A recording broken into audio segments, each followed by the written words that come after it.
A blue wolf took as his spouse a fallow doe. They settled at the head of the Onon River to raise their offspring, and there were born the Mongols.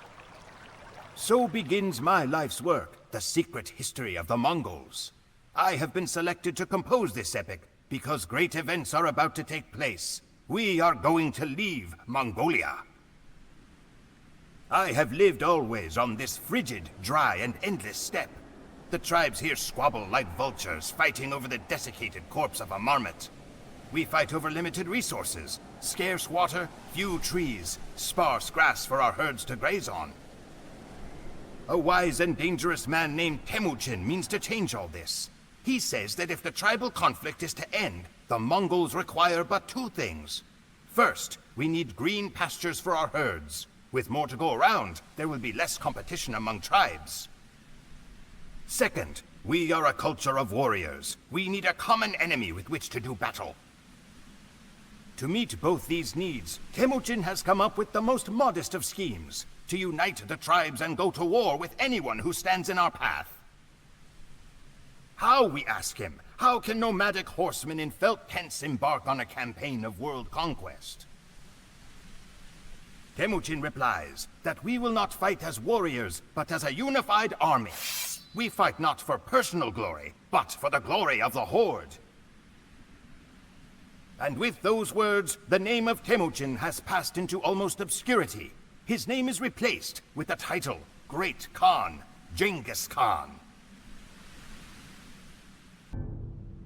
Nearly all of the Mongol tribes have united under the Great Khan. The chieftains of those tribes reluctant to join were boiled alive. Each day, new faces have taken up the bow. Unfamiliar hands hold the 9 bands of yak hair that has become Genghis's standard. There are more men and horses gathered in the camp than I ever knew existed. Horse archers and lancers, men in leather cuirass and silk armor, all lift their heads upward to the platform from where Genghis speaks. The Great Khan calls himself the punishment of God. Men smile like hungry wolves. It is dawn on the first day of the Mongol Empire. Winter has come to the steppes. The earth is frozen hard as bone, and the only movement is the steam rising from the nostrils of men and horses. Only the promise of battle brings warmth. Nearly all of the tribes in Mongolia now answer to Genghis Khan, but with success comes enemies. A man named Kushluk has challenged Genghis's right to rule. Kushluk sows discord among the Karakatai Khanate, and means to have himself proclaimed as a rival Khan. Genghis cannot allow these transgressions to go unpunished. He needs to set an example. So we ride west to find and slay Kushluk. If the Karakatai shelter him, then their lives are forfeit as well. Genghis Khan knows that there are weapons aside from the lance and bow. He is a master of mental warfare. Just as he has made an example of Kushluk, he makes examples of enemy lands. When we first encounter a new adversary, the Great Khan spares no one. We ride to the closest town, slay every living thing, burn down the city, sow the fields with salt, and make a mountain of enemy skulls. After that, the other towns are quick to send forth their emissaries, eager to placate the ravenous Mongol hordes. Now, all of Mongolia is in the grasp of Genghis Khan. Beyond are two vast empires, China to the east and Persia to the west. Persia is the sensible choice of battle, since it separates us from the rich forage pastures in Europe. But first, Genghis Khan has another score to settle. After witnessing the power of our cavalry in action, the Chinese spoke of nothing but peace. They even promised support for our campaign westward. But now that we have turned away from China, they have decided not to deliver the men and arms they promised Genghis. It is time for another demonstration. Persia can wait as the horde wheels east once more, and we prepare to march into China, the largest, most advanced empire in the world. It was a glorious slaughter. For years, visitors to China will be astounded by the mountain of human and horse skeletons that we have erected. Genghis's horde has gained one huge advantage by this invasion of China: technology. We now possess the knowledge and equipment to allow us to make siege weapons. We will crack open the Persian and European castles to reach the softer parts within. Genghis is pleased with our progress and with the legacy he leaves behind.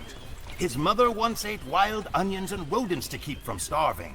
But the children and grandchildren of Genghis will eat off plates of Persian gold.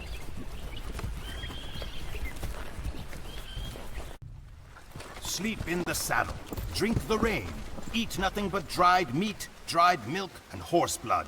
Such is the life of a Mongol at war. At night, we are rewarded with fermented yak's milk and the promise of Persian treasures. Driven on by the words of the great Khan, we have crossed miles of the Asian continent at full gallop. Before us lies the vast empire of Persia. The Khwarezm Shah will be given one chance to submit, and then his cities will be pulled down brick by brick. But not all of us head into Persia.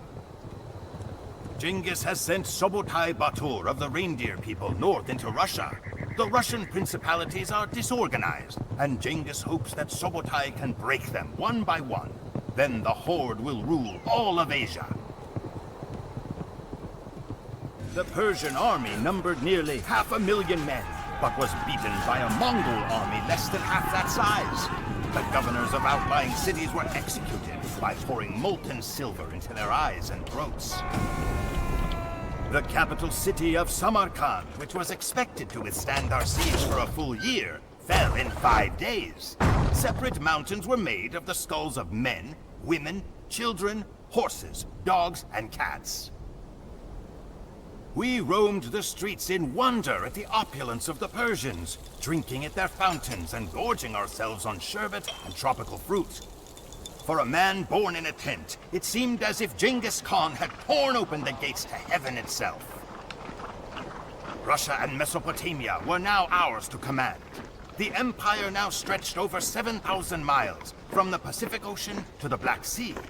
We were about to enter Europe when tragedy struck.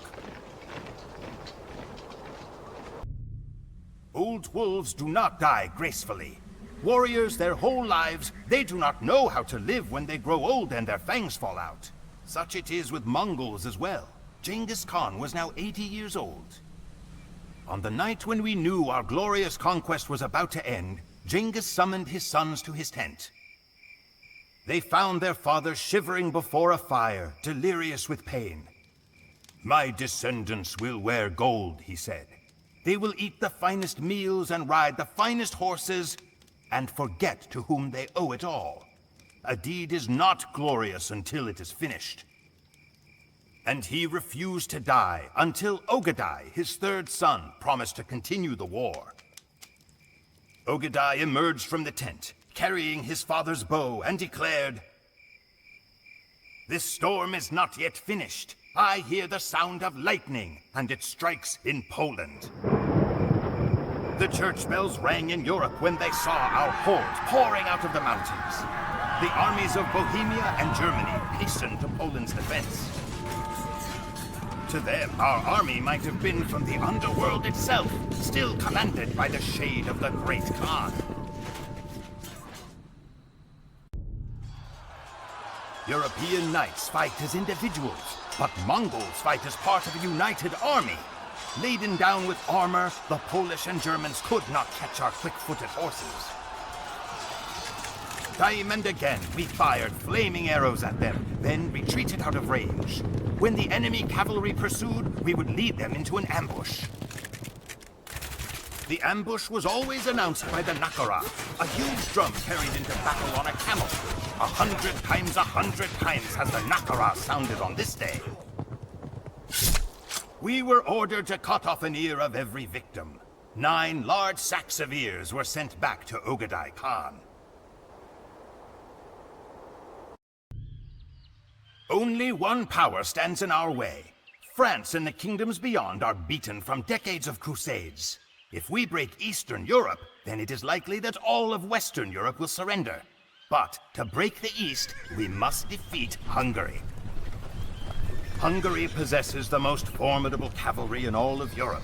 They have not only the strength of European armor, but their horses are cousins to our own, having drifted in from across the Russian steppes.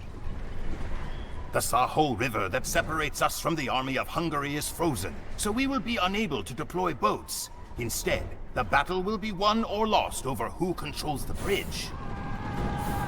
Subotai is coming with reinforcements. If we can survive the charge of the Hungarian knights until Subotai arrives, then we can hope to take the bridge. Much rests on this simple bridge. If we capture the Saho crossing, we capture Hungary. If Hungary falls, so falls Europe. With Europe and Asia under Mongol control, our conquest of the world will be complete and final. Nothing stands between us and the Atlantic Ocean. The Mongol Empire comprises 2 whole continents. Europe and Asia belong to the hordes. Every place we have entered has changed forever with our passing. Russia, once filled with quarreling city-states, much like the old Mongol tribes, will forever be melded into a single gigantic empire. Genghis Khan forged the largest empire ever created in the life of one man. His body was carried back to the river Onon, where the legendary Blue Wolf and Fallow Doe once lived. He was buried in the ground, and 1,000 horsemen rode over the site to disguise it. Genghis Khan's final resting place was devoured by the steppes. My people cherish the legend that their great ruler will one day return to lead his horsemen to another bloody victory.